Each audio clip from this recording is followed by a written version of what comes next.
Ethereum is the top dog of the smart contract space, but increasingly, we're starting to see a situation where other blockchains are coming in and nibbling away at the market share of Ethereum. So in today's video, I want to talk about what are the top competitors to Ethereum. My name is Lark. Every day I make videos talking about cryptocurrency investing. So if that is a topic that you would like to learn some more about, make sure you subscribe to the channel. Gently tap on the thumbs up button just for the YouTube algorithm and click on the notification bell to know when I put out a new video. By the way, every single week my team and I produce Wealth Mastery. This is a cryptocurrency investor report. So every single issue of this report, you're going to get a deep dive report on an altcoin, trending coin analysis, the latest token sales, the latest airdrops, an interview with an industry leader, my portfolio updates, a step-by-step DeFi tutorial, top-tier technical analysis, and more, and more. There's more besides that. So if you would like to learn about becoming a member, click on the link down below. We can learn about that. And of course, it's all just for less than $10 a week. So great value report there. Now let's go ahead and get into this topic. Ethereum, man, it is just the leader when it comes to dominance in terms of the users, the total value locked on chain, which is currently at $112 billion. The majority of stablecoins also live on Ethereum. And of course, Ethereum right now struggling with a high fee life.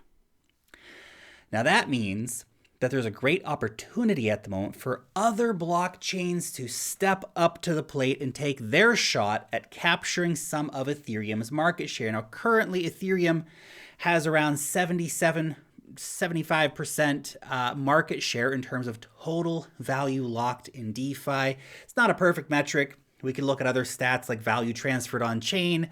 Ethereum, again, the faraway leader here. We can look at total daily transactions. Well, in that situation, Ethereum is not the leader. It's only at around 1.2 million transactions per day.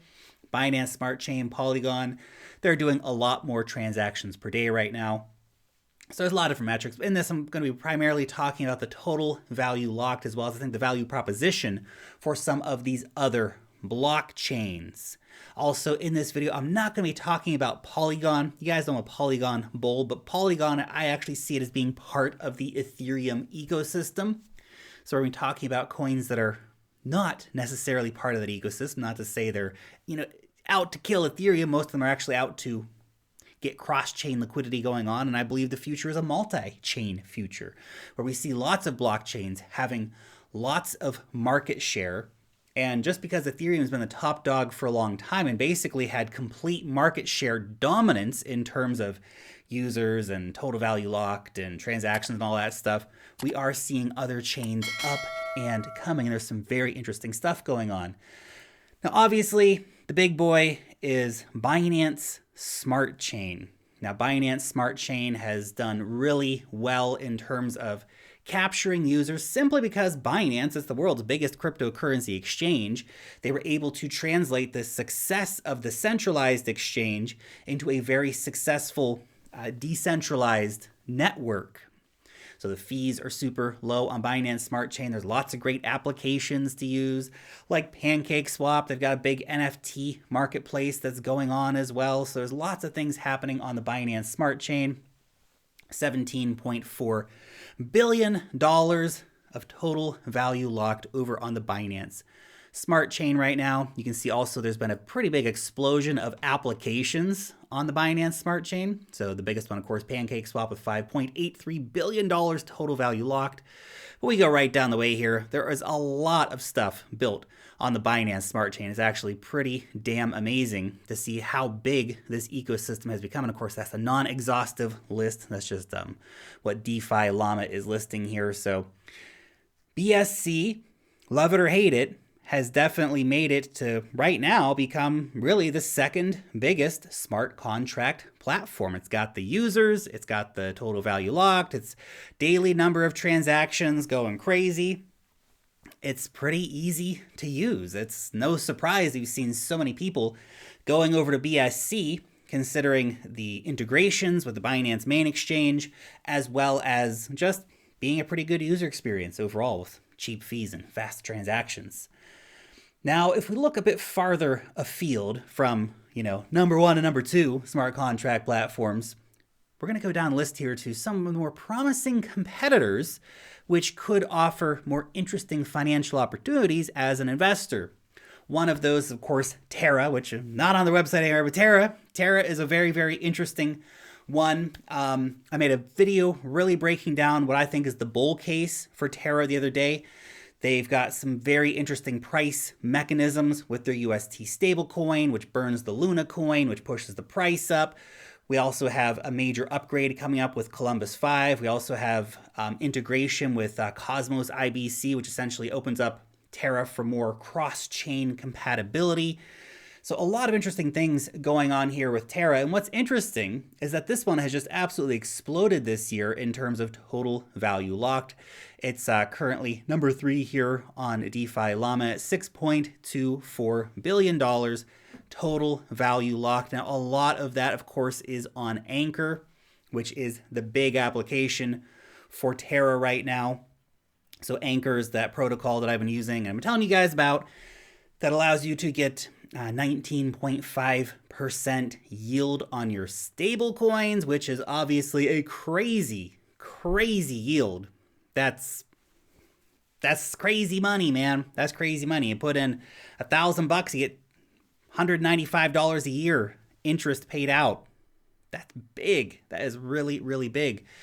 Now, they've obviously been very popular. They've been growing in popularity. Still just a very, very small amount of applications actually out and about on Terra, which I think is actually freaking crazy because Terra was able to become a top 20 coin right now. It's been able to become a top 20 cryptocurrency on the back of half a dozen applications, really just a couple of applications. It's really mostly about Anchor and Mirror Protocol and the Chai app. So it's crazy to see so much interest come into Terra and so much total value locked and so much appreciation in market cap with only a few applications. And of course, as I mentioned the other day in my bull thesis video for Terra, that we are seeing a lot of new applications coming, which will produce more UST, which will burn more Luna, which will send the price even up higher. So this is definitely a very interesting one that I'm keeping an eye on right now. The next coin has been getting a huge amount of attention, and that is Solana. Now, Solana, this is heavily backed by Sam Bankman-Fried. He's the owner of the FTX exchange.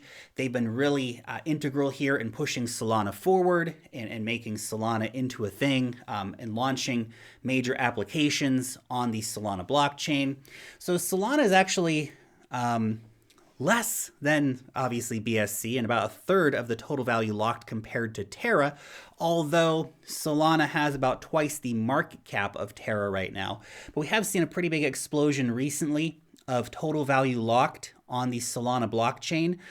Really this month we've seen a big takeoff, of course, crossing over previous all-time highs here. So that is a few different things coming on board here. Obviously, we do have a growing ecosystem here. Not a crazy amount of applications right now, but some very good ones. Radium, Serum, these are good applications that are, pleasurable to use. Mercurial Finance, that's a pretty interesting one. I put a little bit of stable coins in there the other day since they have a pretty good stable coin rate at the moment.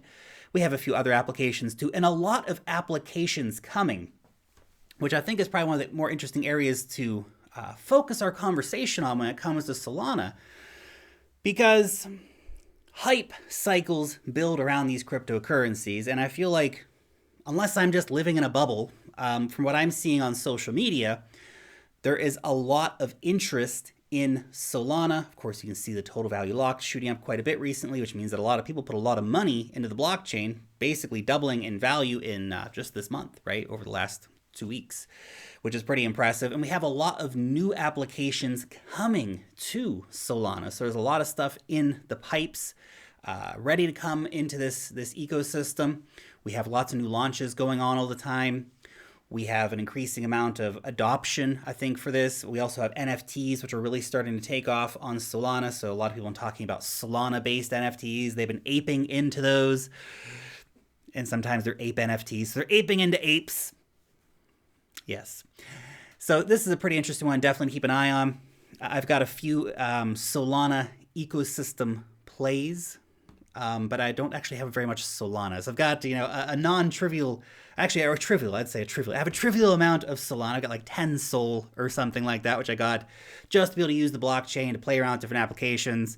Actually have more value in USDC sitting on Solana than I do in the Sol token. So such are things. You can't catch every coin, but honestly, I think that infrastructure coins are really interesting investments because look at Ethereum as an example.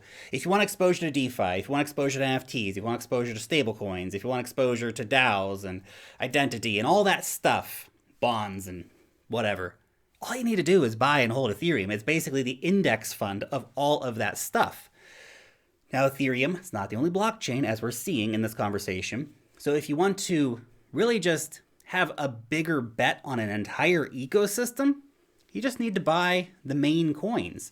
So if you had a portfolio that was just, Bitcoin, Ethereum, BINANCE, Terra, Solana, Cardano, Polkadot, just those coins, for example, you would probably do pretty damn okay over time because the more that the crypto space grows, the more those investments are going to grow because more users will start coming in. And look, all these chains, they have their different value propositions. People are going to use different things just in the same way they use different platforms for other things in life, right? So not everyone's going to use one blockchain. Personally, I use a few different blockchains. I'm a regular user of 3, 4, 5 different blockchains, which can be a bit of a pain sometimes, but that's kind of what you need to do as a cryptocurrency investor. Now, let's look on to the next one. Avalanche. Now, this one is farther down here in terms of its current adoption rates. Avalanche, very interesting one. Launched by a university professor and his team. And this is one that I think has got a lot of people interested in it, but not in the same level of hype that we've seen with like Solana, for example, because Solana, again, has the advantage of having some serious freaking money behind it. Although Avalanche did just announce, I think it was $150 or $180 million ecosystem fund. So obviously some money behind Avalanche here as well. That being said, currently $320 million total value locked. So just a baby, not even $1 billion, not even $1 billion total value locked in DeFi on the Avalanche blockchain. You can see here as well, not a huge amount of applications out at the moment, and the few of these are also cross-chain ones like Beefy Finance. Started off on BSC and has integrated with lots of different blockchains. But we are seeing more projects coming out. We just had Benqui, which launched a couple of days ago. They're doing a liquidity mining program right now. So if you feel like you kind of missed some of the bigger pumps with the other ecosystems, well, maybe Avalanche is a more interesting one to look at because it hasn't had the same level of price pump. And I say that after the coin is up like 80, 90% or something this week.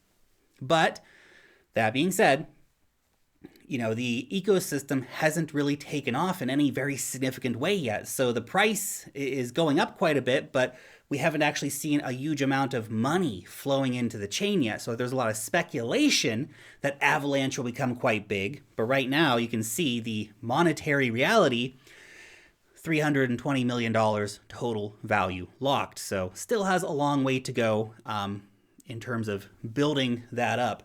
Now, to finish up here, we're going to talk about 3 blockchains that haven't really launched yet. So we can't talk about their total value locked because there's nothing locked up because they're not fully operational Death Stars at the moment. Polkadot is one of them. I'm very bullish on Polkadot. I think Polkadot is very interesting technology. I think the developers have committed in a very serious way to Polkadot, which makes me very bullish on Polkadot when you see everything that's been built out for the ecosystem of Polkadot before it even freaking launches. It's pretty incredible, actually. That being said, it's taken a long time to get parachains on Polkadot. Yes, we have parachains on Kusama, which is the canary network for Polkadot, but man, we gotta get those parachains on the main chain here. It's gonna be good when they come.